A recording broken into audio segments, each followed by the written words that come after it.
Episode 3. When my piano teacher, Eleanor Nelson, and my mother decided that I should have a baby grand at home instead of the Baldwin acrosonic spinet, I had just turned 13 and I was often requested to play at the bar mitzvahs of my friends. At many of these parties, I played in a band with some other teenagers. They played trumpet, trombone, electric guitar, bass, and drums, and sometimes we had a singer. And we were paid, although we were far less expensive than hiring a professional band. Sometimes I would be playing on a barely audible upright piano while the brass, amplified bass, and drums drowned me out entirely. On one such occasion, I remember practicing a Brahms intermezzo that I was learning for my lesson while the band blared "It's Been a Hard Day's Night" all around me. No one heard my Brahms, not even the band members. It was my mother's brilliant idea to offer me a matching grant to buy a baby grand piano. Eleanor had located a second-hand Yamaha piano for sale at a very reasonable price. My mother said that if I put all the money I made playing bar mitzvahs and other parties and whatever other paying gigs I could find toward the piano, she would pay the rest. It made sense to me, and that's what we did. It was a wonderful feeling when the Yamaha was moved into our living room, knowing that I had contributed to its purchase by performing as a pianist. One of the many gigs I turned up other than playing at these bar mitzvahs was accompanying a showbiz-oriented soprano in her recitals around Long Island and Brooklyn. I also played for her teaching studio. She had a calling card that she would hand out to everyone that said on it, "World's Greatest Soprano." Her recitals were a mix of Broadway tunes and abridged opera arias, such as a very short version of the Habanera from Carmen and a blessedly short rendition of Puccini's Si mi chiamano Mimi. She would place 10 hats on the stage and then saunter up and down in front of these hats, pointing at each one.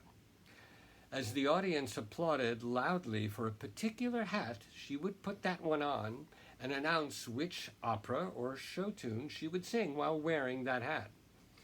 One of the hats was for Eliza Doolittle's "Just You White Henry Higgins." She loved to sing that one, and I couldn't stand her terrible Cockney accent, her shrill voice, and her hammy overacting. So at one performance, when, as Eliza, she blurted out the lines, "Ready, aim, fire," I slammed the lid as hard as I could, this is the key lid, to indicate the sound of the gunfire. She fell down from the shock. I was mortified, and I thought she would fire me. But after the show, she said, "That gunshot was perfect. Keep it in." When I was 15, Eleanor introduced me to two of her musician friends, a soprano named Carmen and her husband, Peter, an accomplished clarinetist. We performed Schubert's Shepherd on the Rock for soprano, clarinet, and piano, and I wrote a short piece that we could perform together. They programmed my piece at a recital at the Unitarian Universalist Church in Garden City, Long Island. A few months later, the minister of that church, Dr. Irving Murray, called me to ask if I might be interested to audition for the position of music director of the church. I was 15 and very excited about this opportunity. Figuring that the audition would consist of sight-reading hymns, possibly improvising some preludes, and an interview, I showed up with no sheet music and nothing in particular to play. Upon entering the large fellowship hall, I was greeted by two distinguished, friendly-looking people who turned out to be Dr. Irving Murray and Anne France, a senior member of the congregation. They invited me to sit at the piano, an old 7-foot Steinway with some loose keys. Dr. Murray, sitting with Anne France at the back of the hall, said with a booming voice, "Do you know any Liszt?" I took this choice of composer as an indication that they probably had no idea about piano repertoire, or at least what was appropriate for this audition, and they probably pulled Liszt's name out of the air, knowing it would be virtuosic, challenging music to play. So I said, "Sure. What Liszt piece would you like to hear?" "Whatever you like," replied Dr. Murray. Now I was sure they would have no idea if I were really playing Liszt or improvising. So, of course, I made it up, since I had never played any actual music by Liszt.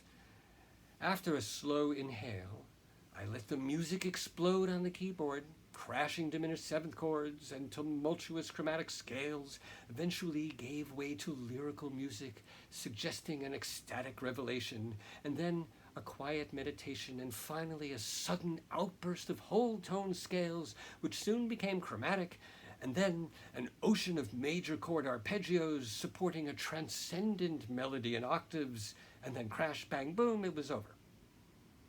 I wasn't quite sure what I had done, having been ecstatically deep in the zone. They seemed pleased, shook my hand, and offered me the job. That experience gave me a strange idea about auditions in general. When I was 16 and had been accepted to Juilliard in the college division to study composition, I was faced with another piano audition. All new composition students had to take a piano course, a keyboard skills curriculum, and so I had to audition so they could place me in the appropriate level. In this case, I knew that the audition consisted of sight reading and some demonstration of keyboard harmony skills.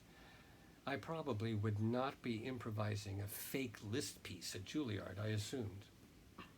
I entered the audition room and was greeted cordially but with a sense of urgency by Mrs. Goldstein, a very small woman in her late 60s who had her gray hair tightly pulled back into a ballerina bun and wore a black dress that had a Salem witch trial quality to it. As witchy as she appeared to me, I must have seemed equally alarming to her. I wore an embroidered Romanian traditional folk dance shirt with huge billowing sleeves, bell-bottom jeans, a belt with an enormous buckle, and large boots, plus I had very long hair and a thick mustache. She was smoking a freshly lit cigarette, and there was an ashtray on her desk that was overflowing with crushed cigarette butts. Those were the days when it was legal to smoke in public buildings, even in a classroom in New York City.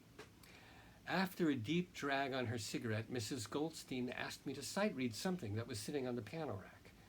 It was a fairly simple allegro from some classical work, something less than Mozartian, and I played it at a very quick tempo to show how easy it was and with lots of drama, and I threw in a cadenza before the last chord.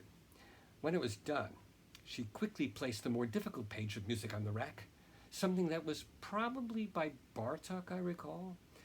I tore through that at high speed also, and after it ended, I kept going, improvising in the style of the piece for several more phrases, bringing it to an explosive, percussive, and dissonant ending.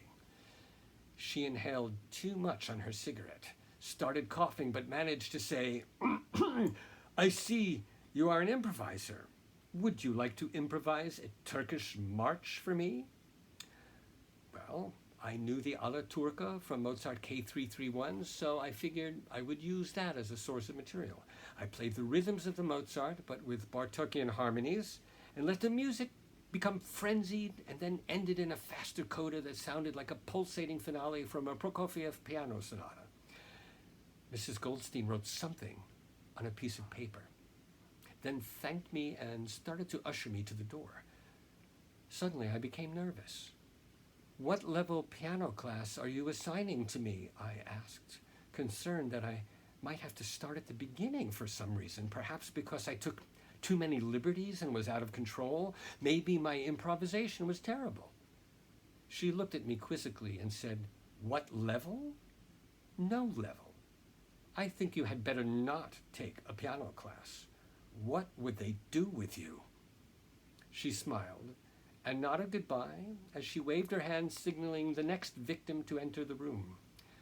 I walked down the hallway dazed, surprised, happy, and nervous. I was beginning to understand that life is not a series of tests. It's an improvisation. To be continued.